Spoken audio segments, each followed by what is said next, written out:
POCSO ಕೇಸ್ಗೆ ಸಂಬಂಧಪಟ್ಟಂತೆ ಮಾಜಿ CM Yediyurappa ಪ್ರತಿಕ್ರಿಯೆಯನ್ನ ಕೊಟ್ಟಿದ್ದಾರೆ. ಸಮಸ್ಯೆ ಆಯ್ತು ಅಂತ ಅಮ್ಮ ಮಗಳು ಬಂದದ್ದು ನಿಜ. ತಮ್ಮ ಸಮಸ್ಯೆಯನ್ನ ತಮ್ಮ ಹತ್ರ ಹೇಳ್ಕೊಂಡಿದ್ದಾರೆ. ಅನ್ಯಾಯ ಆಗಿದೆ ಅಂತ ತಾಯಿ ಮಗಳು ಬಂದದ್ದು ನಿಜ. ಉಪಕಾರ ಮಾಡಿದ್ರೆ ನನ್ನ ಮೇಲೆಯೇ ಕೇಸ್ ಹಾಕಿದ್ದಾರೆ. ಪೋಕ್ಸೋ ಕೇಸ್ ವಿಚಾರಕ್ಕೆ ಮಾಜಿ ಸಿಎಂ ಬಿಎಸ್ ಯಡಿಯೂರಪ್ಪ ಕೊಟ್ಟಿರುವಂತಹ ಪ್ರತಿಕ್ರಿಯೆ ಇದು. ತಾಯಿ ಮಗಳು ಅನೇಕ ಸಲ ಇಲ್ಲಿಗೆ ಬಂದು ಹೋಗ್ತಾ ಇದ್ರು. ತಾಯಿ ಮಗಳಿಗೆ ಏನ್ ಸಮಸ್ಯೆ ಅಂತ ನಾನೇ ಕೇಳಿದ್ದೆ. ಮನೆ ಒಳಗೆ ಕರ್ಕೊಂಡು ಹೋಗಿ ಸಮಸ್ಯೆಯನ್ನ ಕೇಳಿದ್ದೇನೆ. ಪೊಲೀಸ್ ಆಯುಕ್ತರಿಗೆ ಕರೆ ಮಾಡಿ ಈ ಬಗ್ಗೆ ತಿಳಿಸಿ ಕೂಡ ಇದ್ದೇನೆ. ಯಾವ ರೀತಿ ಉಪಕಾರ ಮಾಡಿದ್ರೆ ಏನಾಗುತ್ತೆ ನೋಡಿ ಅಂತ ಹೇಳಿ ತನ್ನ ಮೇಲೆ ಬಂದಿರುವಂತಹ ಆರೋಪಕ್ಕೆ ಸಂಬಂಧಪಟ್ಟಂತೆ ಬಿಎಸ್ ಯಡಿಯೂರಪ್ಪನವರು ಪ್ರತಿಕ್ರಿಯೆಯನ್ನ ಕೊಟ್ಟಿದ್ದಾರೆ. ಪೋಕ್ಸೋ ಕೇಸ್ ವಿಚಾರಕ್ಕೆ ಮಾಜಿ ಸಿಎಂ ಬಿಎಸ್ ಯಡಿಯೂರಪ್ಪನವರು ಕೊಟ್ಟಿರುವಂತಹ ಪ್ರತಿಕ್ರಿಯೆ ಇದು. ಅನ್ಯಾಯ ಆಗಿದೆ ಅಂತ ತಾಯಿ ಮಗಳು ಬಂದದ್ದು ನಿಜ. ಉಪಕಾರ ಮಾಡಿದ್ರೆ ನನ್ನ ಮೇಲೆಯೇ ಕೇಸ್ ಹಾಕಿದ್ದಾರೆ. ಪೋಕ್ಸೋ ಕೇಸ್ ವಿಚಾರಕ್ಕೆ ಮಾಜಿ ಸಿಎಂ ಬಿಎಸ್ ಯಡಿಯೂರಪ್ಪನವರು ಕೊಟ್ಟಿರುವಂತಹ ಪ್ರತಿಕ್ರಿಯೆ ಇದೆ. ತಾಯಿ ಮಗಳಿಗೆ ಏನ್ ಸಮಸ್ಯೆ ಅಂತ ನಾನೇ ಕೇಳಿದ್ದೇನೆ. ಪೊಲೀಸ್ ಆಯುಕ್ತರಿಗೂ ಕರೆ ಮಾಡಿದ್ದೇನೆ.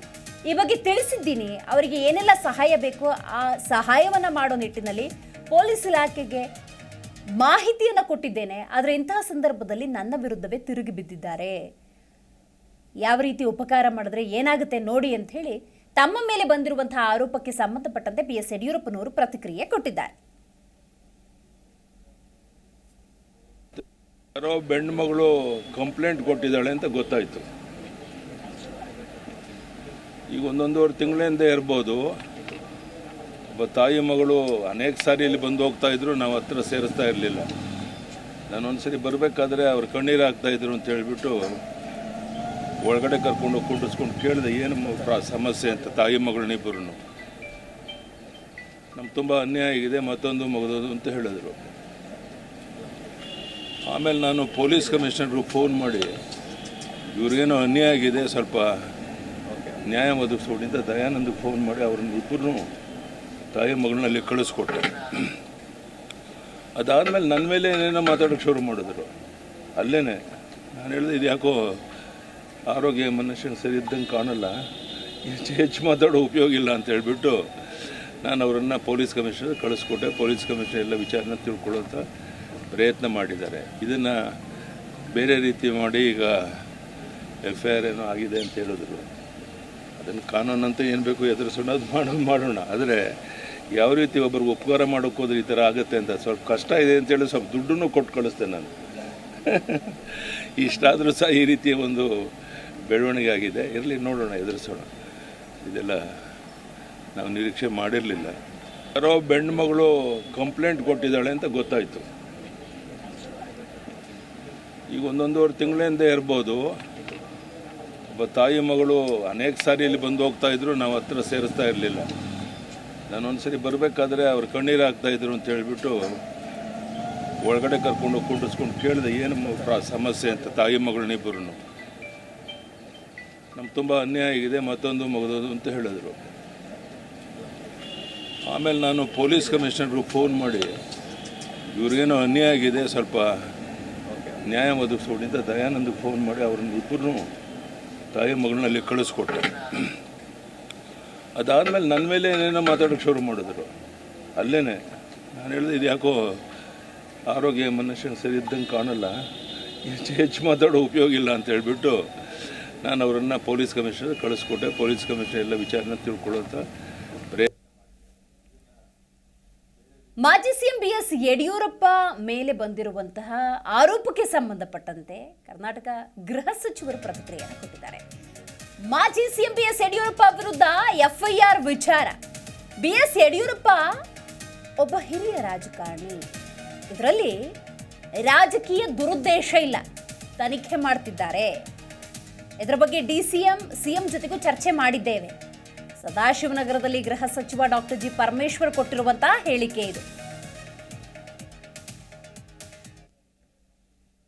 ಹಿರಿಯ ರಾಜಕಾರಣಿ, ರಾಜ್ಯದಲ್ಲಿ ಮುಖ್ಯಮಂತ್ರಿಗಳಾಗಿದ್ದಂಥವರಿಗೆ ಭಾಳ ಎಚ್ಚರಿಕೆಯಿಂದ ಮಾಡಬೇಕಾಗ್ತದೆ ಸರ್. ಚುನಾವಣಾ ಸಂದರ್ಭ ಸರ್. ಸೊ ಹಾಗಾಗಿ ನಮಗಂತೂ ಇದರಲ್ಲಿ ಯಾವ್ದು ನಮ್ಗೆ ಗೊತ್ತೇ ಇಲ್ಲ. ರಾಜಕೀಯ ಇದರಲ್ಲಿ ಯಾವುದು ದುರುದ್ದೇಶ ನಮ್ಮಗಳಿಗೆ ಯಾರಿಗೂ ಇಲ್ಲ. ಮುಖ್ಯಮಂತ್ರಿಗಳಿಗಾಗಲಿ ಉಪಮುಖ್ಯಮಂತ್ರಿಗಳಿಗಾಗಲಿ ಅಥವಾ ನನಗಾಗಲಿ ಯಾರಿಗೆ ನಮಗೆ ದುರುದ್ದೇಶ ಯಾವುದೂ ಇಲ್ಲ. ಅವ್ರು ಯಾರೋ ಮಹಿಳೆ ಬಂದು ಕಂಪ್ಲೇಂಟ್ ಕೊಟ್ಟಿದ್ದಾರೆ, ಕಾನೂನು ಪ್ರಕಾರ ಕಂಪ್ಲೇಂಟನ್ನು ರಿಜಿಸ್ಟರ್ ಮಾಡಿದ್ದಾರೆ. ಒಂದು ಮಹಿಳೆ ಬಂದು ಕಂಪ್ಲೇಂಟ್ ಕೊಡುವಾಗ ರಿಜಿಸ್ಟರ್ ಮಾಡಬೇಕಲ್ವಾ, ಅದನ್ನು ಆ ಕೆಲಸ ಪೊಲೀಸ್ನವರು ಮಾಡಿದ್ದಾರೆ. ಒಬ್ಬ ಹಿರಿಯ ರಾಜಕಾರಣಿ ರಾಜ್ಯದಲ್ಲಿ ಮುಖ್ಯಮಂತ್ರಿಗಳಾಗಿದ್ದಂಥವರಿಗೆ ಭಾಳ ಎಚ್ಚರಿಕೆಯಿಂದ ಮಾಡಬೇಕಾಗ್ತದೆ. ಸರ್ ಚುನಾವಣಾ ಸಂದರ್ಭ ಸರ್, ಸೊ ಹಾಗಾಗಿ ನಮಗಂತೂ ಇದರಲ್ಲಿ ಯಾವ್ದು ನಮ್ಗೆ ಗೊತ್ತೇ ಇಲ್ಲ. ರಾಜಕೀಯ ಇದರಲ್ಲಿ ಯಾವುದು ದುರುದ್ದೇಶ ನಮ್ಮಗಳಿಗೆ ಯಾರಿಗೂ ಇಲ್ಲ. ಮುಖ್ಯಮಂತ್ರಿಗಳಿಗಾಗಲಿ ಉಪಮುಖ್ಯಮಂತ್ರಿಗಳಿಗಾಗಲಿ ಅಥವಾ ನನಗಾಗಲಿ ಯಾರಿಗೆ ನಮಗೆ ದುರುದ್ದೇಶ ಯಾವುದೂ ಇಲ್ಲ. ಅವ್ರು ಯಾರೋ ಮಹಿಳೆ ಬಂದು ಕಂಪ್ಲೇಂಟ್. ಹೆಚ್ಚಿನ ಮಾಹಿತಿಯನ್ನು ನಮ್ಮ ಪ್ರತಿನಿಧಿ ಜನಾರ್ದನ್ ಹೆಬ್ಬಾರ್ ನೀಡ್ತಾರೆ. ಜನಾರ್ದನ್, ಯಡಿಯೂರಪ್ಪರ ಮೇಲೆ ಗಂಭೀರ ಆರೋಪವನ್ನ ಮಾಡಿರುವ ಈ ಸಂದರ್ಭದಲ್ಲಿ ತನಿಖೆ ಹೇಗೆ ನಡೀತಾ ಇದೆ, ಯಡಿಯೂರಪ್ಪನವರ ಪ್ರತಿಕ್ರಿಯೆ ಏನು, ಇದಕ್ಕೆ ಮಾನ್ಯ ಗೃಹ ಸಚಿವರು ಏನಂತಾರೆ, ಯಾವ ರೀತಿಯ ಕ್ರಮ ಅಂತ ಹೇಳಿದ್ದಾರೆ? ದಿವೇಶ್ರೀ, ಇದೊಂದು ಪ್ರಕರಣ ಬಹಳ ವಿಶೇಷ ಪ್ರಕರಣವಾಗಿ ಸರ್ಕಾರ ಪರಿಗಣಿಸಂತೆ ಕಂಡುಬರ್ತಾ ಇದೆ. ಯಾಕಂತಂದ್ರೆ ಯಡಿಯೂರಪ್ಪ ಅತ್ಯಂತ ಹಿರಿಯ ರಾಜಕಾರಣಿ ಇದ್ದಾರೆ. ಯಾವತ್ತೂ ಕೂಡ ಇಂಥ ಆರೋಪಗಳನ್ನ ಅವರು ಹೊತ್ತವರಂತವ್ರಲ್ಲ, ಇಂಥ ಆರೋಪಗಳಿಂದ ದೂರನೇ ಇದ್ದಂಥವ್ರು. ಆದ್ರೆ ಈಗ ಏಕಾಏಕಿಯಾಗಿ ಅವ್ರ ಮೇಲೆ ಒಂದು ಲೈಂಗಿಕ ದೌರ್ಜನ್ಯದ ಆರೋಪ ಬಂದಿದೆ. ಹೀಗಾಗಿ ಸರ್ಕಾರ ಕೂಡ ಇದರ ವಿಚಾರದಲ್ಲಿ ತನಿಖೆ ಮಾಡಿಸ್ತೀವಿ ಅನ್ನೋಂಥ ಮಾತನ್ನ ಗೃಹ ಸಚಿವರು ಹೇಳಿದ್ದಾರೆ. ಅಲ್ಲದೆ ಅವರ ಬಾಯಲ್ಲಿ ಹೇಳಿದ್ದಾರೆ, ಇದರಲ್ಲಿ ರಾಜಕಾರಣ ಏನಿಲ್ಲ, ಅತ್ಯಂತ ಹಿರಿಯರಿದ್ದಾರೆ ಯಡಿಯೂರಪ್ಪನವರು, ಹಾಗಾಗಿ ಇದನ್ನ ಪರಿಶೀಲಿಸಿ ನಂತರದಲ್ಲಿ ಕ್ರಮ ತೆಗೆದುಕೊಳ್ತೀವಿ.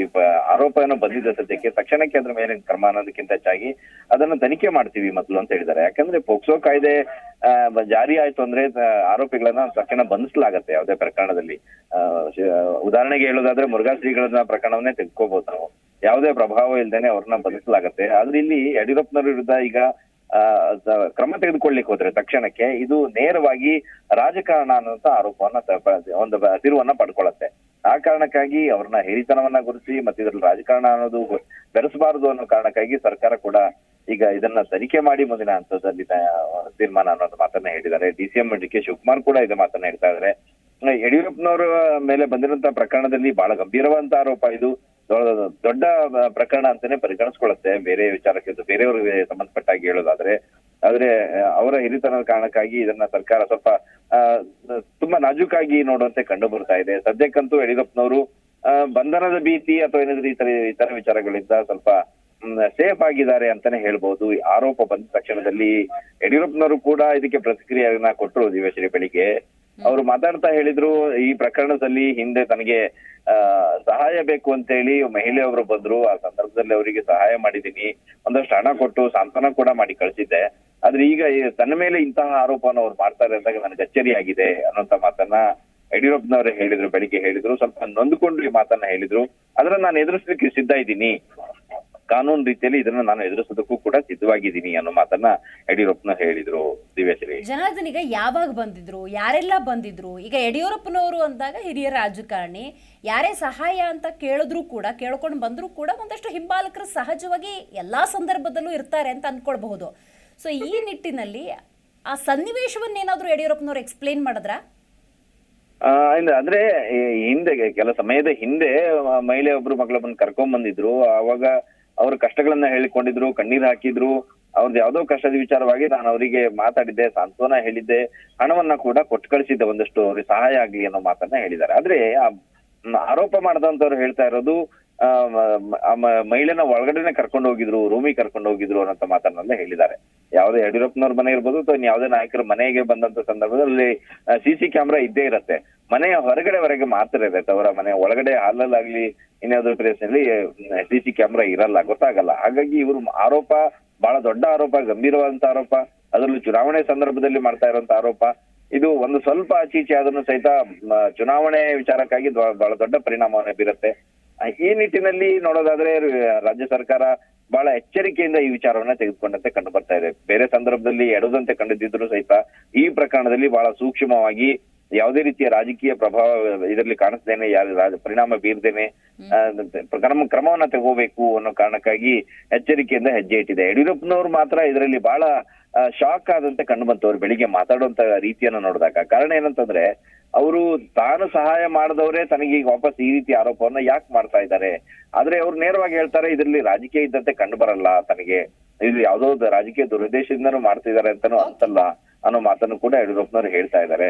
ನೋಡ್ಬೇಕು ಈ ನಂತರದಲ್ಲಿ ಪೋಕ್ಸೋ ಕಾಯ್ದೆ ಹಾಕಿರೋ ಕಾರಣಕ್ಕಾಗಿ ಮುಂದೆ ಏನು ಕಾನೂನು ರೀತಿಯಲ್ಲಿ ಏನ್ ಕ್ರಮ ಆಗತ್ತೆ, ಆರೋಪ ಮಾಡದಂತವ್ರು ಏನಾದ್ರು ಸಾಕ್ಷ್ಯಗಳನ್ನ ಒದಗಿಸ್ತಾರ, ಇದೆಲ್ಲವನ್ನೂ ಕೂಡ ನೋಡ್ಬೇಕಾಗತ್ತೆ. ಮತ್ತೆ ಇದು ಎಷ್ಟು ದಿನಗಳ ಅಂತರದಲ್ಲಿ ಆಗಿರೋದು, ಇದೆಲ್ಲವನ್ನು ಕೂಡ ಪರಿಗಣಿಸಬೇಕಾಗತ್ತೆ. ಇನ್ ನಂತರದಲ್ಲಿ ತನಿಖೆ ಹಂತದಲ್ಲಿ ಈ ಎಲ್ಲ ಅಂಶಗಳು ಬೆಳಕಿಗೆ ಬರುತ್ತೆ. ದಿವ್ಯಶ್ರೀ, ಥ್ಯಾಂಕ್ ಯು ಜನಾರ್ದನ್ ಮಾಹಿತಿಗಾಗಿ.